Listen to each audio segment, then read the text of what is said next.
कहावत है कि जहाँ चार बर्तन होते हैं वहाँ खटकते जरूर हैं, आवाज करते हैं। ऐसा ही होता है। 19 मार्च 2024 की देर रात ननंद और भाभी में आपस में झगड़ा हो जाता है। ननंद यानी पूजा और भाभी यानी पार्वती, दोनों में झगड़ा था।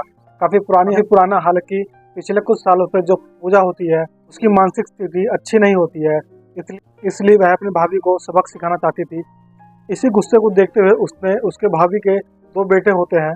उसके भाभी के दो बेटे होते हैं। एक का नाम लकी होता है जिसकी उम्र 5 साल होती है, और एक का नाम अभी होता है जिसकी उम्र 3 साल के आसपास होती है। अब ननंद को यानी कि पूजा जो होती है उसको इतना गुस्सा आ जाता है कि अपने ही सगे भतीजे को लकड़ी का एक पटरा होता है जिस पर महिलाएं अक्सर बैठकर खाना बनाती हैं या फिर से बाथरूम में उसका इस्तेमाल किया जाता है, उसको इतनी जोर जोर से अपने भतीजे को मारती है कि भतीजा गंभीर रूप से घायल। उन बच्चों की चीख सुनने के बाद वहाँ के आसपास के लोग आ जाते हैं। तब तक बहुत देर हो चुकी थी। अस्पताल लेकर जाते हैं और दोनों बच्चे वहाँ मर जाते हैं। ये पूरा मामला सोशल मीडिया पर तैरने लगता है। इस घटना के बाद एक और घटना जो बदायूं जिले की तैरने लगती है। अब हर कोई इस घटना के बारे में जानना चाहता था।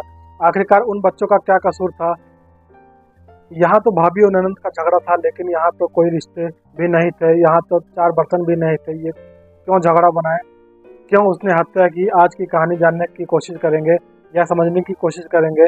नमस्कार, मैं कुलदीप आपको आज ऐसी सच्ची घटना के बारे में सुनाने जा रहा हूँ।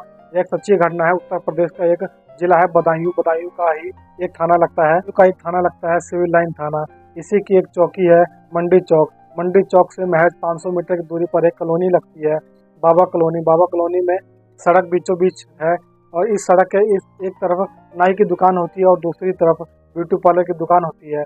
शाम होते हैं लगभग 19 मार्च 2024 की शाम, लगभग 7:30 बजे के आसपास नाई की दुकान पर जो लड़का काम करता था, जिसका नाम साजिद होता है, साजिद दरवाज़ा खटखटाता है, अंदर प्रवेश करता है। प्रवेश करने के बाद कहता है कि जो मेरी बीवी है वो बीमार है और प्रेग्नेंट है। डॉक्टर ने उसे टाइम दिया है रात के 11 बजे का। मुझे पैसे की बहुत ज़रूरत है, क्या आप मुझे कुछ पैसे मिल सकते हैं? तो जैसे ही इस ब्यूटी पार्लर की जो मालकिन होती है संगीता ने यह बात सुनी, उससे कहती है कि परेशान क्यों होते हो?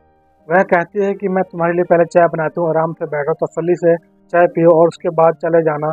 एक तरफ वो चाय रखने के लिए चली जाती है और रसोई में चाय रखती है और सीधा अपने कमरे में चली जाती है ताकि जो पैसे मांगे गए थे। इसी बीच में वह अपने पति को फ़ोन करती है। वह कहती है कि साजिद आया है, क्या मैं उसे पैसे दे दूँ? पति कहता है कि ठीक है, कोई दिक्कत नहीं, अगर उससे ज़रूरत है तो दे दो, कोई परेशानी नहीं है, पैसे का इंतजाम कर दिया जाता है। इसी बीच में उसकी यहाँ पर अब घर की अगर बात करें तो संगीता के 3 बच्चे होते हैं। जो सबसे बड़ा बेटा होता है जिसकी उम्र लगभग 13 साल के आसपास होती है, जिसका नाम आयुष प्रताप होता है। दूसरा बेटा जो होता है जिसकी उम्र लगभग 10 साल के आसपास होती है, उसका नाम पीयूष प्रताप होता है। और तीसरा बेटा जो होता है उसका नाम आहान उर्फ हनी जो है शिवदेव सरस्वती विद्यालय मंदिर में कक्षा LKG का छात्र होता है। जो बीच वाला पीयूष होता है वह कक्षा 3 का छात्र होता है। और सबसे बड़ा वाला जो बेटा होता है आयुष प्रताप, जो 13 साल के आसपास का होता है, वह कक्षा 6 का छात्र होता है। इसी बीच में घर में उसकी संगीता देवी की सास भी है, जिसका नाम मुन्नी देवी होता है। ऐसा बताया जाता है कि उन्होंने कुछ साल पहले तक होमगार्ड की नौकरी भी की थी। होमगार्ड की अब वो नौकरी नहीं करती है, अब वो ये घर पर ही रहती है। इसी बीच में साजिद होता है। वो साजिद पूछता है कि भैया कहाँ है? तो भैया के बारे में पता चलता है। भैया यानी कि संगीता के पति, जिसका नाम विनोद कुमार है, जो सरकार की हर घर जल योजना उस घर घर जल योजना के तहत वह ठेकेदारी करता था। साथ ही ओवर टैंक हेड जो होता है उसका वह ओवर टैंक जो होता है वह उसका निर्माण कराता है। लेकिन 19 मार्च 2024 को विनोद किसी काम से लखीमपुर के एक जिला लगता है लखीमपुर खीरी का एक गांव होता है मोहम्मदी, जो वहां गया हुआ था। अब घर में 3 बच्चे, संगीता और उसकी सास मौजूद होती है। तभी साजिद कहता है कि मेरा थोड़ा जी घबरा रहा है। साजिद की उम्र लगभग 22 साल के आसपास होती है। वो जब बताता है कि मेरा जी घबरा रहा है, क्या मैं ऊपर जा सकता हूँ, यानी कि छत पर टहल सकता हूँ? ऐसा पहली बार नहीं हुआ, क्योंकि वह लड़का अक्सर घर में आया जाया करता था। घर से इसका बहुत अच्छा तालमेल था। परिवार में किसी तरह का कोई विवाद नहीं था, और यही कारण था कि उसके लिए संगीता चाय बनाने के लिए जाती है। कहा जाता है कि ठीक है, कोई बात नहीं, जाओ, बच्चे छत पर खेल रहे हैं, बस अभी आ जाएंगे। वैसे ही ऊपर जाने वाली बात आती है तो वह छत पर सबसे बड़े बेटे के साथ जाता है और छोटा वाला बेटा होता है उसको कहता है कि बेटा एक गिलास पानी ले आना। तो वह छोटा बेटा पानी लेने के लिए चला जाता है जिसका नाम आहान होता है। और जो उसका बीच वाला बेटा होता है जिसका नाम पीयूष होता है वो उसको कहता है कि बेटा तुम दुकान से मेरे लिए तम्बाकू ला दो। तो वह छोटा जो बीच वाला बेटा हो तम्बाकू लेने चला जाता है। इसी प्रकार छोटे वाला बेटा पानी के लिए चला जाता है और पीयूष जो होता है वह तम्बाकू लेने के लिए चला जाता है। उस वक्त छत पर वही दो लोग होते हैं, एक का नाम साजिद होता है, दूसरा का नाम संगीता का जो सबसे बड़ा बेटा होता है आयुष प्रताप सिंह। आयुष प्रताप सिंह किसी ने कोई आवाज़ नहीं सुनी, किसी ने कुछ नहीं सुना, वह अपना काम कर देता है। जैसे ही पानी लेकर छोटा बेटा ऊपर आता है पहुंचता है तो वह अपनी आंखों से जो दृश्य देखता है वह देखकर वह उसके होश उड़ जाते हैं। दरअसल जो उसका सबसे बड़ा वाला बेटा उसका भाई होता है वह मर चुका था, इसलिए क्योंकि साजिद के हाथ में धारदार हथियार होता है।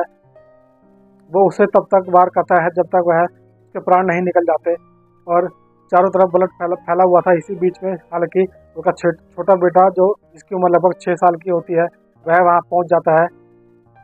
अभी ज़्यादा भी नहीं, महज 6 साल के आसपास उसकी उम्र रहती है जब बच्चे ने भागने की कोशिश की, लेकिन साजिद ने उसे भी पकड़ लिया और उस पर भी तेजधार हथियार से वार कर उसको भी मार दिया। अब वह उसकी भी हत्या कर देता है। हत्या करने के बाद वह इंतजार करता है कि अब पीयूष तंबाकू लेकर आए और पीयूष की जैसे एंट्री होती है वह पीयूष ने जैसे उसको देखा वह उस पर भी हमला करने की कोशिश करता है। तो पीयूष उससे अपने बचने की कोशिश करता है, यानी कि उसको धक्का देने की कोशिश करता है, लेकिन उसके हाथ में छोटी सी चोट लग जाती है। लेकिन वह वहाँ से भाग जाता है। भागने के बाद नीचे पहुँच जाता है और अपनी दादी से कहता है कि कुछ गड़बड़ हो गया है, यानी कि बताने की कोशिश करता है, लेकिन उसके मुंह से आवाज़ नहीं निकलती। तो बहुत बुरी तरह से कांप रहा था। दादी इससे पहले कुछ समझ पाते, संगीता देवी इससे पहले कुछ समझ पाती। इतने में साजिद आ जाता है। उसके हाथ में एक बहुत बड़ा चाकू होता है और बड़ा सा चाकू लेकर वह हमलावर होता है। उससे पहले वह परिवार के किसी और सदस्य पर हमला करता। जो उसकी दादी होती है, मुन्नी देवी होती है, वह जो उसे चीखने लगती है, चिल्लाने लगती है और मौका पाते ही दरवाजा को बंद कर दिया जाता है, यानी कि वो ऐसी जगह पर फंस गया था घर के साथ जहां उसे भागने का मौका नहीं मिल पा रहा था। जो बूढ़ी औरत होती है उसकी चीख सुनने के बाद, संगीता की चीख सुनने के बाद आसपास के लोग वहाँ इकट्ठे हो जाते हैं। अब आसपास के लोग जब इकट्ठे होते हैं तो वह पुलिस को सूचना देते हैं। पुलिस मौके पर पहुंचती है और जब पुलिस वहाँ पर आती है अपनी आंखों से देखकर, जब पुलिस ने अगर अपनी आंखों से देखा कि छत पर 2 बच्चों की हत्या हो चुकी है और तीसरे पर हत्या का प्रयास करने की कोशिश की गई है, लेकिन तीसरा बच्चा वहाँ पे भाग जाता है, इसलिए घर वाले अपनी पूरी कहानी पुलिस को बताते हैं। पुलिस आने के बाद साजिद को वह अपने साथ लेकर चली जाती है। धीरे धीरे यह खबर पूरे इलाके में फैल जाती है। इनकी सिविल लाइन थाना क्षेत्र में पूरी तरह यह खबर फैल जाती है और जैसे जैसे खबर फैल रही थी वैसे वैसे लोगों का जमावड़ा होना शुरू हो जाता है। यह पता चलता है कि साजिद जो दुकान किया करता था बाल काटने की, उसने 2 बच्चों की हत्या कर दी है। क्या वजह है, क्या नहीं वजह, लोग इस बात का पता जानना चाहते थे। छोटे छोटे बच्चों का ब्लड देखने के बाद हर किसी का खून खोल जाता है। वहाँ जो उसकी दुकान होती है, पहले से उस दुकान में तोड़फोड़ करते हैं। वहीं पास में खोखे रखे होते हैं, वह उनको भी पूरी तरह से जला देते हैं। अब जैसे जैसे हालात बिगड़ते चले जा रहे थे, लगातार धरना प्रदर्शन शुरू हो जाता है, भीड़ बढ़ने लगती है। अब न केवल पुलिस आती है बल्कि क्योंकि लोकसभा का चुनाव बिल्कुल नज़दीक है तो इसलिए अर्धसैनिक बल की पहले से ही हर जिले में तैनाती कर दी जाती है ताकि कोई सुरक्षा व्यवस्था में मुस्तैदी रहे, क्योंकि अब चंद आचार संहिता लागू हो चुकी थी। अब ऐसी स्थिति में कोई कुछ गड़बड़ ना हो जाए, कोई बात ना हो जाए। पता चलता है कि रात 9:30 बजे के लगभग आसपास जो साजिद था उसका एनकाउंटर कर दिया जाता है। अब एनकाउंटर की जैसे खबर फैलती है तो एनकाउंटर की खबर सुनने के बाद अब यह लगता है कि आखिरकार भाई पुलिस ने अपना काम कर दिया है। काम क्या कर दिया है, क्योंकि वह पुलिस को चकमा देकर भागने की कोशिश कर रहा था। यह कहानी जब पुलिस के सामने आती है, जब पुलिस से वह बचने की कोशिश कर रहा तो पुलिस को देखकर वह भाग जाता है। अब भाग जाता है। शेखपुरा की तरफ सिविल लाइन के इंस्पेक्टर होते हैं गौरव बिश्नोई, उन्होंने उसे रोकने की कोशिश की। उधर से गोली चल जाती है और गोली लग जाती है गौरव बिश्नोई को भी, लेकिन जवाबी कार्रवाई में गोली चल जाती है। इस साजिद के एक गोली सीने में लगती है और दूसरी गोली पेट में लगती है, वह मर जाता है। लेकिन अब खबर सोशल मीडिया में तैरने लगती है। एक खबर जो प्रयागराज में एक ननन ने अपने भाभी के 2 बच्चों की इनके अपने ही सगे भतीजे की लकड़ी के पटरे से पीट कर हत्या कर दी। और दूसरी खबर यह चलने लगती है कि साजिद नाम के एक लड़के ने 2 मासूम बच्चों को पीट कर हत्या कर दी। अब यह कहानी लेकर तमाम तरह की बातें चल रही थी। हर कोई जानना चाहता था कि आखिरकार हत्या करने की क्या वजह है, हत्या के पीछे वजह क्या है। तब मीडिया वाले अपना अपना काम करना शुरू कर देते हैं। मीडिया वाले जब पहुंचते हैं, जब सबसे पहले तो वह उस घर पहुंचते हैं विनोद के घर। विनोद के घर जाने के बाद बात करते हैं। विनोद की जो पत्नी और उसकी माँ बताती है कि वो भागने की कोशिश कर रहा था और हमने दरवाजे को बंद कर दिया और आसपास के लोग इकट्ठे हो जाते हैं। पुलिस भी आती है और उसको अपने साथ लेकर चली जाती है। जब उसे पुलिस वहां से पकड़ के ले जाती है, वह उनसे छोड़कर भागने की कोशिश करता है और कुछ देर बाद पता लगता है कि उसका एनकाउंटर हो जाता है। जब पब्लिक से यानी कि आसपास के लोग से पूछा जाता है कि भाई उसके भी साथ में था क्या जावेद, तो जब बात जावेद की आती है तो पब्लिक कहती है, उसके आसपास के लोग कहते हैं कि जावेद तो नहीं था, लेकिन फिर पुलिस भी और घर वाले भी कहने लगते हैं कि था नहीं था, लेकिन वह गायब हो चुका है, वह कहाँ गया है। पुलिस उसको तलाश कर रही है। बताया जा रहा है कि वह इस पूरी घटना में शामिल था, लेकिन हत्या करने में साजिद अकेला नहीं था। उसके बीच में और विनोद से पूछा जाता है कि तुम इससे कैसे जानते हो, क्या मामला था। वह कहता है कि मैं जानता जरूर था, मेरे उससे कोई दुश्मनी नहीं थी, बल्कि जानता जरूर था मेरी उससे कोई दुश्मनी नहीं थी, बल्कि अखबार और मीडिया में यह बात आ रही थी कि 10 साल पहले तक ये जानते थे एक दूसरे को। और लगभग 2 साल पहले उसको ऑफर दिया जाता था कि भाई तू यहाँ पर रहो, कोई दिक्कत नहीं होगी, दुकान खोल लो, यहाँ पर अच्छा काम चलेगा। और उसकी बीवी खुद ब्यूटी पार्लर का काम करती है और उसका घर में आना जाना परिवार के सदस्यों की तरह था। छोटे छोटे बच्चे भी उससे प्यार करते थे, उसको भैया कहकर बुलाया करते थे जब अपना बाल कटवाने के लिए जाया करते थे। और जाहिर सी बात है, ऐसा व्यक्ति जो आपके वहाँ काम करेगा, बाल काटेगा, तो उससे प्यार से ही बात करेगा। और तो बच्चे वाकई में बहुत अच्छे थे, लेकिन जिस तरह से उनके बीच में बात होती थी, फिर मीडिया को याद आता है कि आखिरकार वो आया। इसके साजिद और जावेद से यह दुकान किया करते थे, काफ़ी लंबे समय से यह काम कर रहे थे। आसपास के लोग भी इन्हें जानते थे, पहचानते थे। लेकिन जब मीडिया वाले सना के पास जाते हैं, सना रहती है यानी कि बिनावर थाना लगता है जिसका गांव लगता है ददम। वह ददम में रहती थी। ददम में वो अब मीडिया वाले पहुंचते हैं कि क्या बात है, तो वहाँ एक जाकर नई बात निकल सामने आती है। नई बात यह सामने इस तरह से होती है कि उसको सना को 2 बच्चे पैदा होते हैं, लेकिन वह जी नहीं पा रहे थे, यानी कि पैदा होते ही मर जाते थे, फिर गर्भ में मर जाते थे। तो इसी बीच में जब यह बात पता किया गया कि तुम गर्भवती हो, तो सना ने साफ इनकार कर दिया कि मैं गर्भवती नहीं हूँ। जब यह बताया गया कि वह 5,000 रुपये उधार मांगने के लिए आया था। बताया जा रहा था कि साजिद ने कहा कि मेरी पत्नी अस्पताल में एडमिट है, रात को 11 बजे को डॉक्टर ने उसको टाइम दिया है, यानी कि यह थ्योरी भी झूठ निकलती है। तब लोगों को ऐसा लगता है कि इस थ्योरी के बाद एक थ्योरी और है, कहीं ऐसा तो नहीं कि किसी ने बताया है कि तुम बच्चों की हत्या कर दो, जो बच्चों का कत्ल कर दोगे हत्या करने के बाद, फिर तुम्हारे को बच्चा पैदा होगा, यानी कि तुम तंत्र मंत्र का कोई खेल तो नहीं है।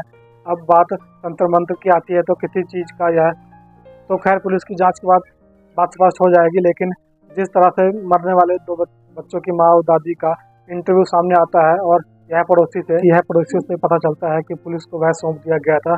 साजिद जब पुलिस के साथ जाता है और शेखपुरा तक जब वो पहुंचता है, वहां से इस बीच में 30 से 40 मिनट तक पुलिस के साथ रहता है। आखिरकार पुलिस ने कुछ ना कुछ तो उससे बातचीत जरूर की होगी। ऐसा तो नहीं कि जब वह पुलिस को देखकर तुरंत एकदम से भाग गया होगा। 30 से 40 मिनट तक साजिद ने क्या पुलिस से कहानी बताई होगी, क्या नहीं बताई होगी, लेकिन वह खैर पुलिस वाले से अच्छा कोई बता नहीं सकता, जान नहीं सकता। लेकिन जो उसका छोटा भाई जिसका नाम जावेद होता है, जावेद अब पुलिस के हाथ आ जाता है। तो असली कहानी तो अब जावेद को ही पता होगा, वही बता पाएगा। उसका भी इसी तरह से एनकाउंटर हो जाएगा। लेकिन इसी तरह से जब मैंने कई पुलिस वालों से बातचीत करने की कोशिश की, आखिरकार क्या मामला है, मैंने बताई हूँ कि लोकल के बंदों से बात करने की कोशिश की, आखिरकार क्या मामला है। किसी ने कुछ बताया कि साजिद का इस महिला के साथ प्रेम प्रसंग होगा। जो जो भी हो, अब चाहे संगीता की सीआरडी हो या साजिद की सीआरडी हो, सीआरडी से पता चल जाएगा।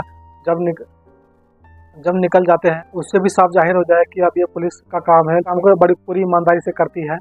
साजिद का उन बच्चों को मारने में क्या हाथ था, तंत्र मंत्र था या कोई प्रेम प्रसंग था, तो पुलिस की जांच के बाद यह स्पष्ट हो जाएगा। लेकिन जिस तरह से उन 2 बच्चों के कत्ल हो जाता है और पुलिस ने अपना काम तुरंत कर दिया,